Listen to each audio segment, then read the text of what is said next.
Hello mga ka-anime! Welcome back sa ating channel. At bago tayo mag-umpisa sa panibagong kwento, mag-i-intro muna tayo.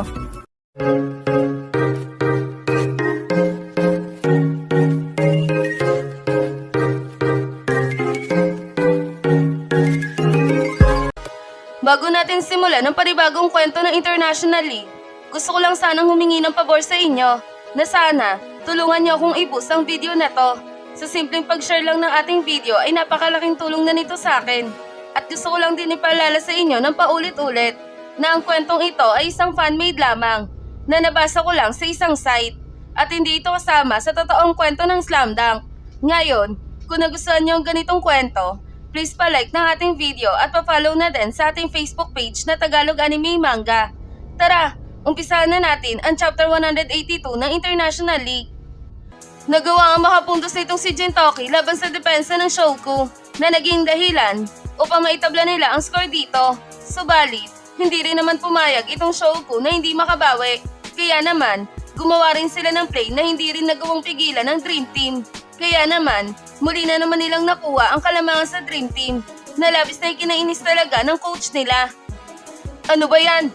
Hindi ko talaga inaasahan na makakawala itong sentro ng Shouku kay Akashi.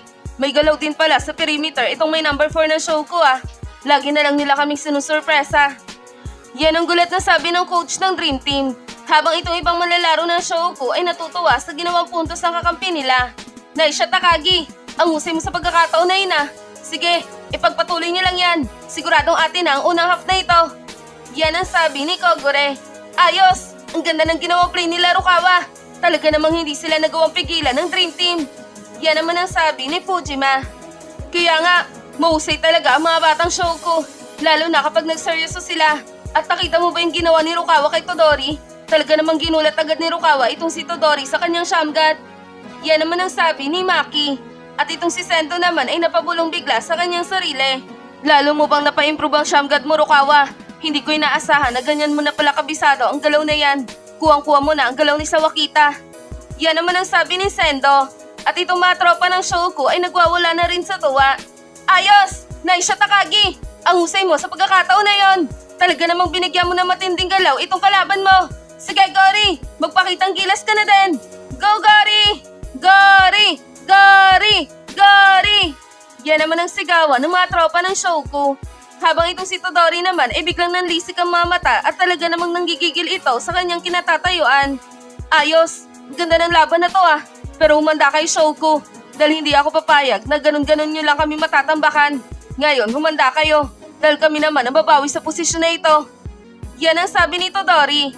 Sa kabilang banda naman, hawak na ng Dream Team ang bola at tinadala na ito ni Todori papunta sa kanilang basket. At sa pagkakataon na to, talaga namang sobrang bilis na inaatake ni Todori ang depensa ng Shouku. At itong si Rukawa naman ay agad siyang dinepensahan ng maigpit. Ano, babawi ka ba sa akin Todori? Sige, tignan natin kung magagawa mong makalusot sa depensa ko. Yan ang sabi ni Rukawa na talaga namang dumidepensa na maigpit. Sige lang Rukawa, dumipensa ka hanggang sa kaya mo. Pero ito lang ang tinitiya ko sa'yo, na kung nagawa mo akong lusutan kanina, pues gagawin ko din yun sa'yo. Kaya naman, humanda ka na Rukawa, dahil ako naman ang babawi laban sa depensa mo. Yan naman ang sabi ni Todori, sabay isang napakabilis na spin moves pa kanan ni Rukawa. Sabay ugot sa bola at nag-fake na magka-crossover pakaliwa nito. Habang itong si Rukawa naman ay talaga namang napasabay sa kaliwa ni Todori. Ngunit, laking gulat ni Rukawa dahil napansin na nito na isang fake lang pala ang ginawa ni Todori sa kanya. Putay, mukhang isang fake lang ito. Nadali ako ng kanyang galaw ah. Nakakainis, makakalusot sa akin ang lalaking ito. Yan ang sabi ni Rukawa sa kanyang sarili. Habang itong si Todori naman ay ngumiti kay Rukawa. Sabay hugot ulit sa bola at lipat nito papunta sa kanyang kanang kamay. Sabay lusot sa depensa nito. Nalabis na kinagulat talaga ng buong tropa ng Shouku. Naku po, nagawang makalusot ang kalaban ni Rukawa sa kanya. Shouku, habulin niyo yan si Todori. Huwag niyo nga hayaan na makalapit ito sa kanilang basket. Yan ang sigaw ng mga tropa ng Shouku. Habang itong si Todori naman ay tuluyan nang nakalusot kay Rukawa. At ang malapit na ito sa kanilang basket, agad itong tumalo ng mataas at takmang gagawa ng isang jump shot. Ngunit, agad din naman itong sinabayan ni Akagi sa itaas. Huli ka! Akala mo ba makakapuntos ka dito? Pwes, diyan ka nagkakamali dahil malabong makapuntos ka sa depensa namin. Yan ang sabi ni Akagi.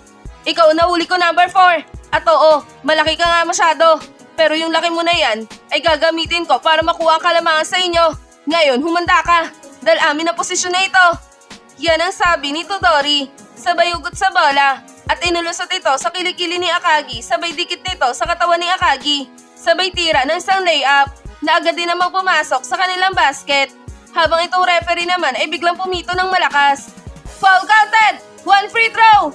Yan ang sigaw ng referee na labis na kinagulat talaga nitong si Akagi. Ano? Foul counted? Sinabitan pala ako ng lalaking to. Mauta ka. Hindi ko inaasahan. Nag-arapal ka rin pala kung maglaro. Yan ang sabi ni Akagi. Hindi yun garapal, gorilla. Dahil ikaw ang lumapit sa akin. Kaya naman, sinamantala ko ng pagkakataon na magkaroon pa ng 1 puntos. At sa susunod, huwag ka nang sasabay pa sa akin. Dahil sisiguraduhin ko sa'yo na uulitin ko ang ginawa kong pagpuntos laban sa depensa mo. Yan naman ang sabi ni Todori. Habang itumatagangan ng Dream Team ay todo ang sigawan. Dahil na nga sa nakagawa ng puntos itong si Todori laban sa depensa nitong si Rukawa Takagi.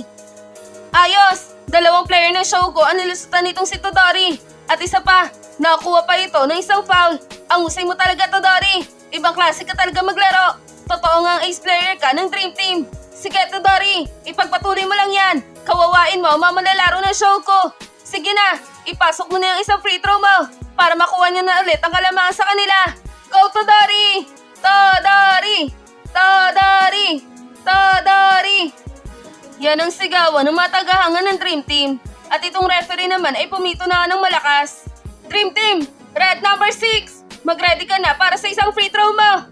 Yan ang sigaw ng referee na naging dahilan upang maganda na nga itong si Todori para sa kanyang free throw. At nang nakahanda na itong si Todori, agad din naman niyang itinira ang kanyang free throw na agad din namang pumasok sa kanilang basket. Kaya naman, muli na nilang nakuha ang kalamangan sa Shogo. Mukhang kumikilos na rin itong number 6 ng Dream Team Nagpapakitang gilas na rin siya sa laro. Makaya mo kaya yan, Rukawa? Yan ang tanong na sabi ni Coach Hansei sa kanyang sarili. Sa kabilang banda naman, hawak na ng Shogo ang bola at tinadala na ito ni Ryota papunta sa kanilang basket. Team, tayo naman! Bawiin ulit natin ang kalamangan sa kanila. At ikaw, Akagi, huwag mong isipin ang ginawa ng lalaking yan sa'yo. Kayang-kaya nating bawiin ang ginawa nilang puntos. Kaya naman, humanda na kayo mga kasama. Dahil atin ulit ang puntos na ito. Yan ang sigaw ni Ryota. Sabay inatake na ang depensa nitong si Jade. At sa pagkakataon na to, talaga namang sobrang bilis lamang na nalagpasan ni Ryota itong si Jade. Ano?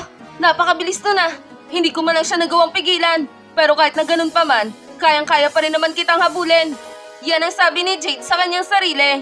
Sabay habol kay Ryota, na agad din namang napansin ni Ryota. Ang bilis talaga makarecover ng Jade na to sa depensa. Kailangan maipasa ko na ang bola bago niya pa ulit ako madepensahan. Yan naman ang sabi ni Ryota sa kanyang sarili habang itinidribble ang bola papunta sa kanilang basket. Nang bigla nitong nakita si Hanamichi na nakakalamang sa ilalim ng basket. Kaya naman, agad niyang ipinasa ang bola papunta dito na agad din namang nakuha ni Hanamichi. Mukhang ito may pulang buhok na naman ang susubok na pumunta sa kanila. Pero kahit na ganun pa man, titiyakin ko na hindi ka magtatagumpay dito may pulang buhok. Yan ang sabi ni Momoski sa kanyang sarili. Sabay sinimulan ng gitgitin itong opensa ni Hanamichi na labis na ikinatuwa talaga ng buong manonood. Ayan na, yung 2 power forward na naman na maglalaban sa ilalim ng basket. Magandang laban na naman ito. Sino kaya mananalo sa kanila? Makakabawi na ba itong may pulang buhok kay Momoski? O matatalo ulit siya ni Momoski sa ilalim ng basket? Sige, 2 halimaw! Magpakitang gilas kayo sa amin! Patunayan nyo kung sino ang mas malakas sa inyong 2! Yan ang sigawan ng mga manonood na talaga namang sobrang natutuwa. At dito na nagtatapos ang Chapter 182 ng International League. Isang nakabiting katapusan na naman na ating nasubaybayan mga ka-anime. Pero bago tayo magtapos sa ating kwento, sana i-like nyo ang ating video.